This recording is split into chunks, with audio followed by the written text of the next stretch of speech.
Hello everyone and welcome to my complete Cantarella guide. Cantarella is a Havoc sub DPS character that can also heal and buffs Havoc and resonance skill damage. She has coordinated attacks which is synergetic with some characters and echo sets.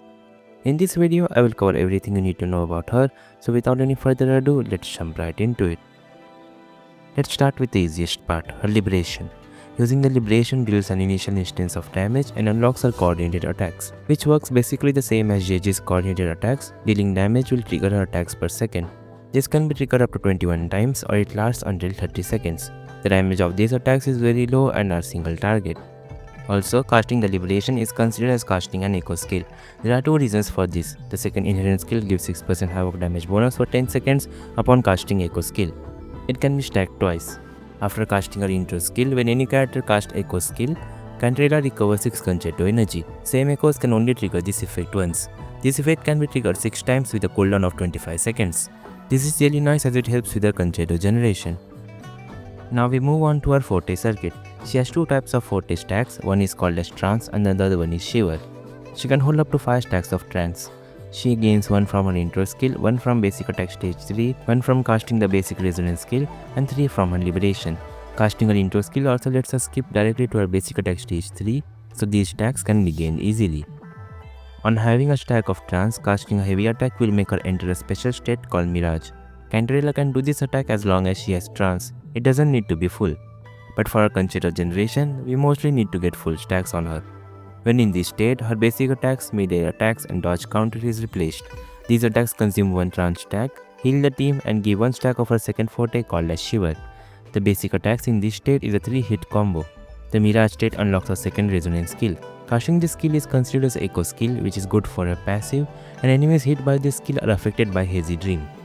This effect reduces their movement speed for 6.5 seconds. When Cantarella hits these enemies except from her coordinated hits, this state will be removed and the enemies will take an instance of damage which is considered as basic attack damage called as Jolt. Damage from other characters or Cantarella's coordinated hits will not trigger this extra damage, it will just end the Hazy Dream state. The intro skill also gets replaced in Mirage state and launches 3 coordinated attacks on hit. And when Cantarella has 3 stacks of Shiver, which is her second forte, her resonance skill is enhanced again. This skill will consume all Shiver stacks to deal damage which is considered as basic attack damage, heal the team, and apply the Hazy Dream effect on enemies. Casting this skill is also considered as casting echo skill. Her first inherent skill gives a 20% healing bonus, and her outro skill amplifies the havoc damage and resonance skill damage of the next character you switch into for 14 seconds. For her talent priority, prioritize the forte circuit, then liberation and resonance skill. The basic attacks and intro skill can be slightly leveled, or it is fine to skip it as well. Moving on to her echo sets. There are 3 main echo set options for Cantarella: Midnight Veil, Moonlit Clouds and Empyrean Anthem. The Midnight Veil set with Lorelei echo skill is the best option when you pair her with a Havoc DPS and if you wish to invest in Cantarella to take benefit of her nice personal damage. The Moonlit Cloud set with the Impermanence Heron echo skill is the best option when using Cantarella with a non-Havoc DPS character and if you don't wish to invest too much in her. This set is also great for reducing Cantarella's high energy requirements. Next we have the Empyrean set with the Hecate echo skill. Cantarella can slightly benefit from the coordinated attack damage buff, and the set also gives 20% attack buff to the on-field DPS. She makes up for the less buff than Moonlit Clouds with more personal damage. She can also make use of the Rejuvenating Glow set, although it is a worse option since it sacrifices a lot of her damage but is viable if there is no other holder in the team. And for maximizing her personal damage you can use Havoc Eclipse set with the Nightmare Crownless echo skill. For her energy requirements, Cantarella requires a significant amount of energy regen to perform her rotation smoothly, as her energy generation is towards the lower side. It is recommended to get 40% energy regen or higher to have access to her liberation for every rotation. For her echo stats, crit rate or damage on the 4 cost echo. On the 3 cost echo you can go double havoc damage or a combination of 1 havoc and 1 attack percent or even 1 energy regen echo to meet her high energy requirements. An attack percent on the 1 cost echoes. For sub-stats, try to get the required amount of energy regen, followed by crit stats, attack percent, basic attack damage bonus and flat attack. Her signature weapon Whispers of Siren is obviously her best in slot. It gives her a huge boost as it provides a lot of stats, crit damage, attack, basic attack damage bonus and can even ignore havoc resistance. If you have JG's signature weapon or String Master, you don't need a signature as these weapons are phenomenal on her. Phoebe's signature and the Channel Banner weapon Cosmic Ripples are great for her, The Augment, Fusion Aggression and Jinhsi Keeper are some good 4-star options. Moving on to her team comps. Cantarella is a sub DPS that can buff resonance skill and havoc damage bonus. Currently, the only character Cantarella is a best sub DPS for is DPS Danjin. Havoc Rover can also benefit from both the buffs, so she is really good with him, but not the best as a rover still benefits more from the basic attack damage buff of Russia. Sanhua and Danjin are also a better choice as they have fast rotations without any energy issues. She can be used with any character that is Havoc or deals a good amount of resonance skill damage. Her resonance skill damage and coordinated attacks synergize well with Jinhsi. However, one of the biggest problems with this pair is energy issues. You might want to use the Energy Regen 3 cost Echo unless you are using the Moonlit Cloud set on Cantarella. Jinhsi will also suffer as she will have to use a Liberation every 3 rotations, which makes JG or even Yinlin a better pair, but Cantarella is still viable. Also with Jinhsi, you may want to do a slightly different rotation with Cantarella, which I will show in the rotation section. This will also help to elevate Cantarella's energy problems to some extent. Camellia, Carlotta, Chixia are some other characters she can work with. You can also use her in Quickswap teams with other Quickswap DPS characters like Changli, Brand, Havoc Rover, Shang Liao, etc.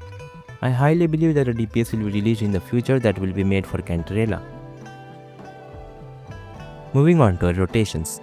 The basic rotation of Cantarella is you generate 5 of her 4 test tags and use her skills to fill her concerto. You can make the rotation faster by incorporating some animation cancel text. We first start with her intro skill, then use her resonance skill which can be immediately animation cancelled by using her liberation. Then use the heavy attack to enter the mirage state and immediately cancel it with her resonance skill. Do a 3 basic attack combo and animation cancel the third hit by using her enhanced resonance skill as soon as it is ready. You can just spam the skill button during her animation so that she will cast it as soon as it becomes available. Then use her echo skill which will also fill the slightly remaining concerto and swap cancel it by outgoing to her main DPS. Then against enemies that get easily blown away like this, using the impermanence Heron echo skill becomes difficult as you will need to go back to ground and then use it.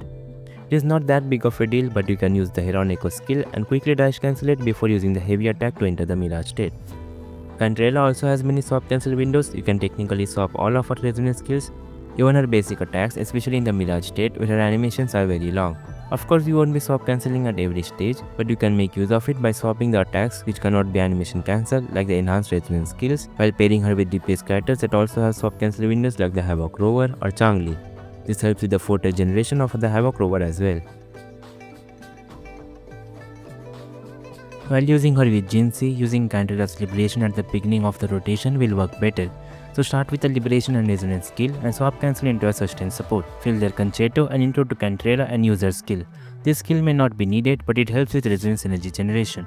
Then use a heavy attack followed by a resonance skill, 3 basic attacks and the final resonance skill. Then echo and outro to Jinhsi. Then after Jinhsi's rotation, you can intro to Cantarella and use her skill, then swap cancel into a sustain support. If you are using Shorekeeper here, getting her intro would be more beneficial. Moving on to her sequences. From the first sequence, Cantarella recovers 1 tranche stack on using her resonance skills, and the damage multiplier of all her resonance skills is increased by 50%. Additionally, it makes her immune to interruption while casting her final resonance skill, which is nice.